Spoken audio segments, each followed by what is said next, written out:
Hi, I'm Adam Pieper, MJM Farms in Richland, Nebraska, and this is my daughter Megan Pieper.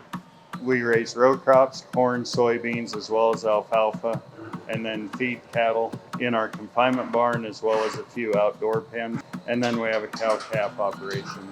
About 960 cattle is what is typically in the barn. Going into the project, we had been told that joint health can be an issue with animals spending too much time on concrete. We've witnessed cattle coming through sale barns on concrete with hoof injuries, that those cattle get abscesses on their toes if not managed correctly in a sale barn on that concrete surface. So we knew going into it we wanted to address that up front.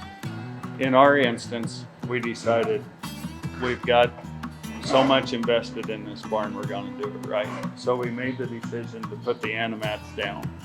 And since then, the cattle are just extremely comfortable. We're pushing and testing how long we can have the cattle on the mats. We went into it with a preconceived notion that 120 days was going to be pretty much our limit. We've had a couple pens through here that have been in here longer than that, and we're not seeing joint health issues. We're very pleased with how they're doing. It is an investment. It's an upfront cost, but when you consider what your overall investment is in the cattle and their performance, to me, you need to give those cattle every opportunity they can to perform at their utmost ability. And part of that is attributed to the mat.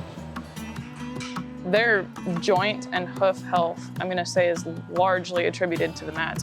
If we were to do this again, I would never consider going without them.